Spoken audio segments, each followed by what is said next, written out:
So when you get to know these guys, like I'm sure you're more friendly with some than others. Is that hard to affect the way you call the fights in terms of being critical? It can be. I try not to make it, though. I try really hard to be as objective as possible about what I'm saying. And sometimes people get upset, like that I'm friends with, because I'm talking about things that they're doing wrong or things that are going wrong for them. And so they'll think that I'm rooting against them. And I'm like, look, I'm not. And they'll say something to you about it? Yeah, I'll have conversations with them. I'm like, dude, I am not rooting against you. Like, this is what I'm seeing. I'm seeing this. Like, I'm seeing, I know you're thinking that you're winning this part of the fight, or you're thinking that I'm being hypercritical. But I have to say it if I'm seeing it. And I try really hard to have a point.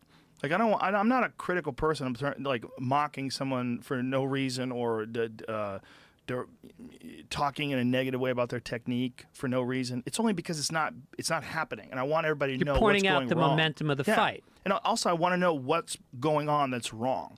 Like, so, because your job as a commentator is not just to say what's happening and talk about what's happening, but in MMA, it's also to explain things.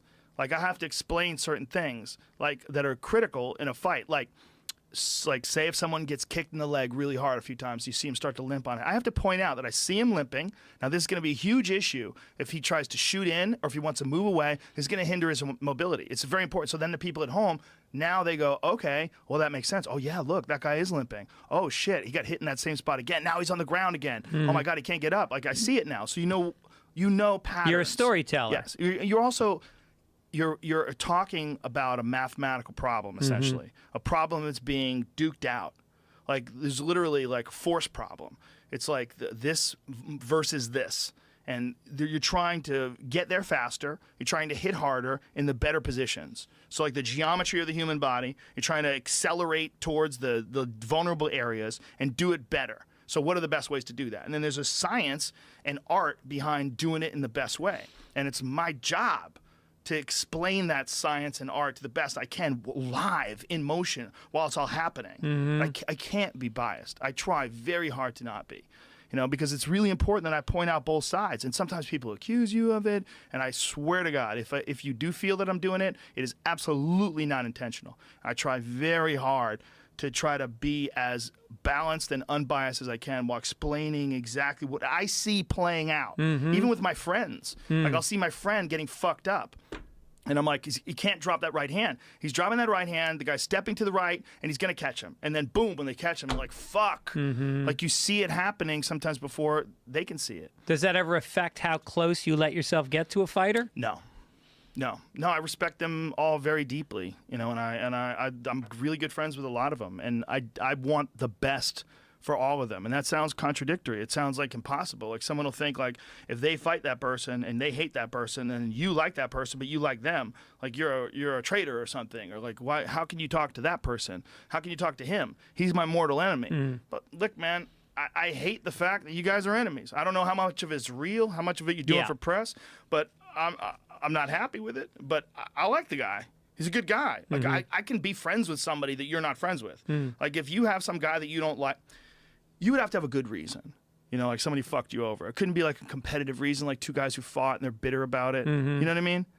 Like, if it was like, if you told me about some guy who fucked you over in a business deal or something like that, I'd be like, oh, well, fuck that guy. But that guy did something wrong. But if it's just a competitor, like that fucking guy, I tried to follow him in Miami and I bombed. Fuck him. You're like, oh, that guy kicked your ass. And that's with a lot of fighters. They develop these like deeply sort of conflicting relationships with fellow fighters. Like, you can't get too close to them because then you're going to have to fight them. Some guys don't give a fuck. Some guys become friends with guys, then wind up fighting them. Oh, yeah. Is there any stories of that happening? A lot of guys have done that. A lot of guys, they started out friends, and then because they had to fight each other, like John Jones and Rashad Evans, that was a big story. Like, Rashad Evans was like John Jones' bigger, older brother, and they were real close. And then when John fought for the title, he fought for the title because Rashad was injured, and John won the title. John stepped in on short notice, won the title, and then it became a possibility of one day Rashad fighting John for the title. And then they wound up getting like super bitter about it and not liking each other anymore. It's Wow. really, really interesting to watch. But that's just one example. There's a lot of guys who are close guys. They're buddies with each other, and they get in there and they beat the fuck out of each other. Yeah. It's crazy. How do you not get close? It's like with comedians. You know, you talk about hanging out at the store. It's like I can't talk. Like somebody was telling me about like he hates being called a legend. Who said that? I'm not going to say who. Is he a legend? Yeah. Oh, Don Gavin? No, I mean, and the point was You don't like, want to tell me? well, I don't Nobody want else is to going to know. Just tell me. It was Ron White. Oh. And He's a legend. he is. He's a legend. He's a legend. But I think he got an intro of being a legend the other night, and he was saying to me, "I fucking hate that because I'm in here scrapping like everybody else. These lineups are killed. Like the lineup the other night was like it was like D'Elia and you and him and Jesselnick and Spade. Yeah. And it's like on any given night, you don't want to be called a legend because that just immediately puts you on a shelf instead of in the fight. And so, anyway, he said that to me, and the reason I want to say it is I can see somebody taking that out of context and going like, oh, you hate being called a legend.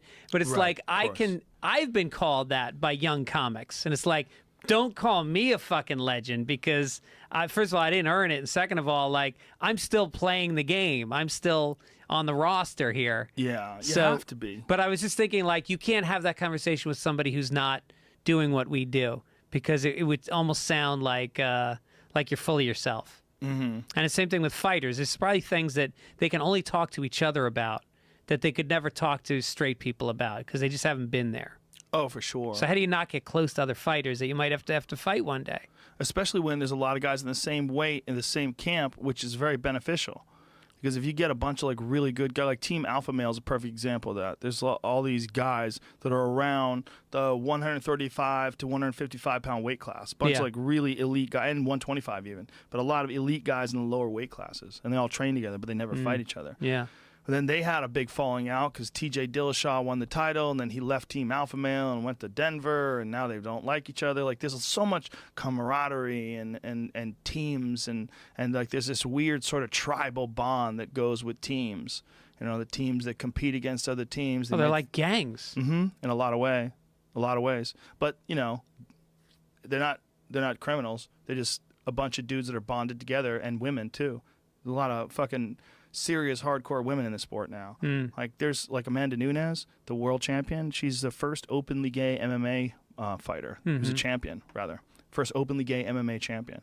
And she's the women's 135-pound fighter. She's the one who's going to fight Ronda Rousey. Where's she from?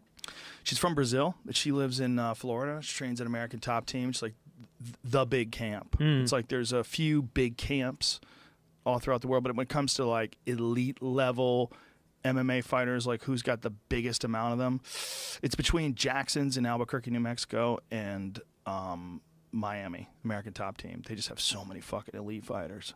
Must be tough for her to train with people if she's that good. To find somebody who's a peer. No, she fucking fights with dudes. That's what she does. Spars with dudes, I'm sure. A lot of them do. Almost all women spar with dudes, at least somewhat. And that's most of the dudes, at least in high level camps, are very respectful. Like they're not going to try to hurt a woman. The best people in the best camps now realize the damage that you take in sparring. It's like a frequent conversation now. It's like to not spar hard. Like sparring should almost be like technical and playing and like very light, so you're not damaging your body. You're not taking unnecessary shots. You're not kicking people to the leg. Well, you kick them a little bit in the leg. It's not bad, but the problem is the head. That's the real problem. And even kicking them in the leg, there's no reason to kick someone full blast. You kick the bag full blast. You don't need to kick a person full blast. And so these big teams, the more talent you get in like one weight class, the more you get a bunch of sharks circling the same seal or whatever the fuck whatever the analogy you would want. Like you get better, more competition. You get better interaction as long as there's a good camaraderie between all the fighters. But it's so hard to maintain. They almost always wind up getting mad at each other.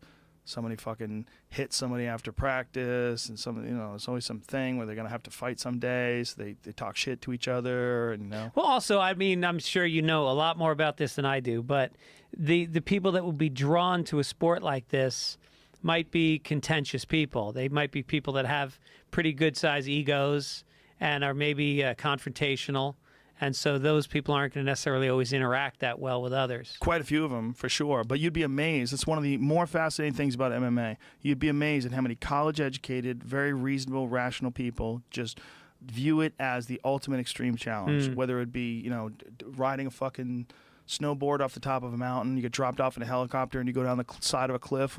It's those kind of people, like those kind of extreme athlete people that might have gotten into BMX riding or might have gotten into a lot of things that we don't think of as being like violent and aggressive, but they're ultra risk-taking sports. And the reward that comes from doing like a flip when you're, you know, BMX jumping and you flip through the air and land on your feet, like that's a I'm cheating death thing. And those same people, I think a lot of like elite ones are getting interested in possibly competing in MMA and taking that risk and challenging themselves in that way. So you're seeing a lot of like very smart people, man. And I think that at the highest level, you have to be smart. Like if you talk to a guy like John Jones, he might make some poor decisions with his life because he parties a lot and he's kind of crazy, but he's very smart. When you talk to him and you look in his eyes, you know, whether or not he has access to the same vocabulary as Christopher Hitchens did, no, maybe not, but he's a fucking genius in fighting.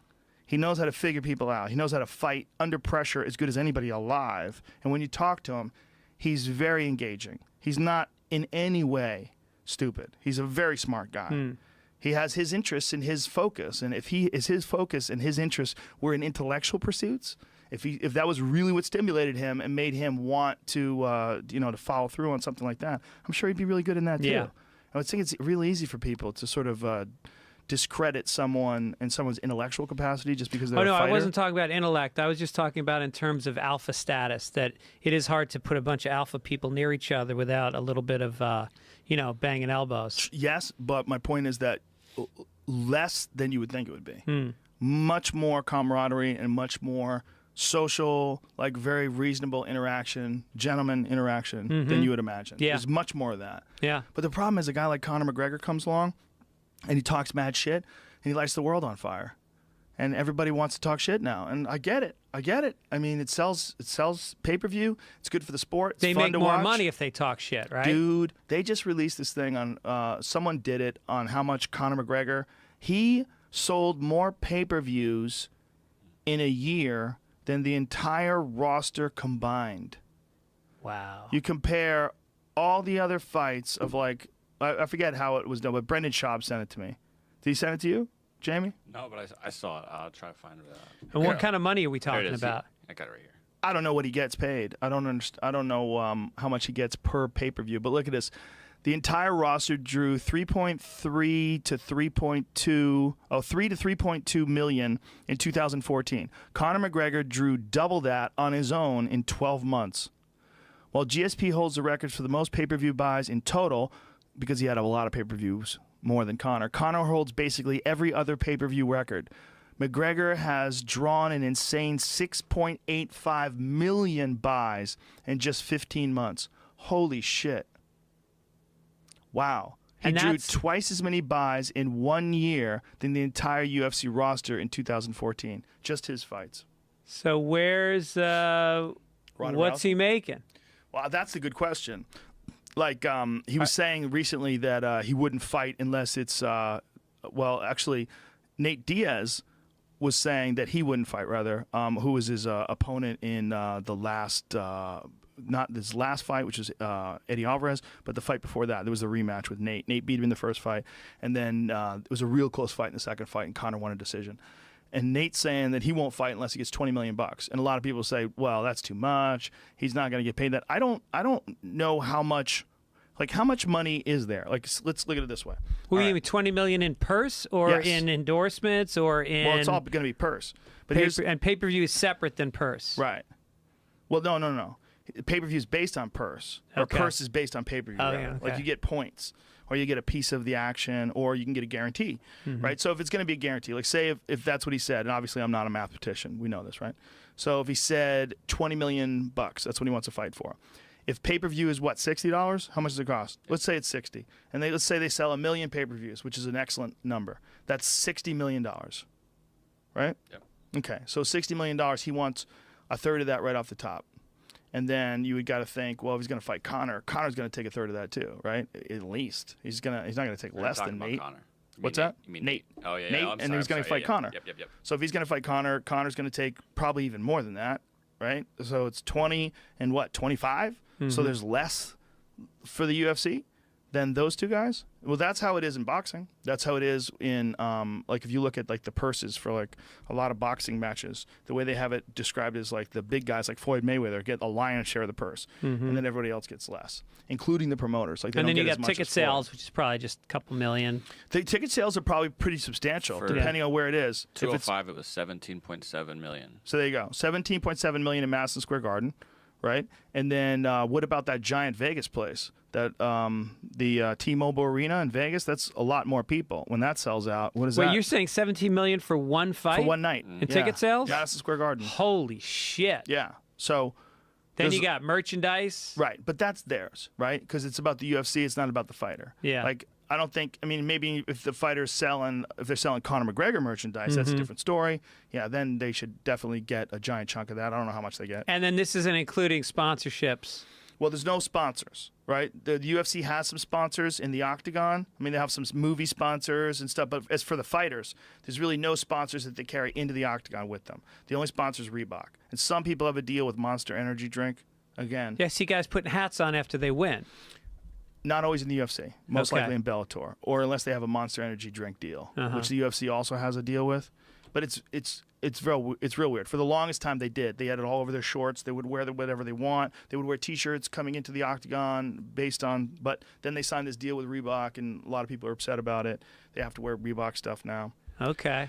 It's a hot point. I'm sure. That's a lot of money. Yeah, it is for a lot of fighters. For a lot of fighters, it's like it was hundreds of thousands of dollars. So, so it's in terms of like how much money is left then. Like how much does it cost to run a global organization like that? How much does it cost to keep the infrastructure alive? How much does it cost to upload everything to pay-per-view? How much does it cost to hire all these people? How much does it cost to put that production together? Advertise. So, right. So if it's only $60 million and then $15 million from, obviously I don't know, and there's got to be international shit too because they sell it internationally all over the world. I mean, the UFC's everywhere. So a big fight like Nate Diaz and Conor McGregor doesn't just sell in the United States; it sells everywhere. I don't know if that's all included. I don't know how they work that shit out. But my point is, when someone says he wants $20 million, that might make sense, or that might not make sense. Like I don't know what the numbers are. And also, you got to pay taxes. Like, if you're making all that money, if you're bringing in all that money, you got to pay taxes on that money. Who pays the taxes? Does the UFC pay the taxes first and then pay the fighters out of what's left? Do they all act as private contractors? That's a good question, but I don't know. But as far as, like, how much money they're making, I think for a guy like Conor McGregor, the correct answer would be a fuckload. Yeah. He's making fuckloads of And money. what's that, 5 fights a year? He's not fighting that often, but he's probably fought in the last 24 months.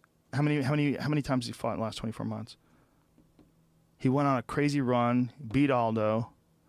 He beat Dennis Seaver, Aldo, and then the Nate Diaz fight, Eddie Alvarez. 2015, so 3 times in 2015, 3 times in 2016. Yeah, so that's about right. That's a lot of So fighting. $50 million a year. Every 4 months like that is very hard on your body. Very hard on your body. Hard to Jesus. do. But some guys like Cowboy Cerrone, he lives off that. That's what he loves. Think about it if you break down the numbers, though, and granted, NFL or NBA has a lot more revenue coming in, but you're also paying, and NFL, you got, 44 guys on the team? It's interesting that you say that. Trainers, all that fucking shit? You should look at the number, put up the number of revenue, the amount of revenue that they bring in versus the UFC. It's hilarious. Yeah. Like the NFL's like $375 billion. The UFC's like 2. Yeah. I mean, the difference is fucking preposterous. Yeah. Like find out, there's a chart, like a graph that they can show you that somebody put together that shows you the NBA, the NFL, Major League Baseball, and MMA is like below hockey. And you know that porn used to beat all of them put together. NBA, NFL, all of it. And CBS, NBC, and ABC as well. and all the major movies. All together dwarfed by porn.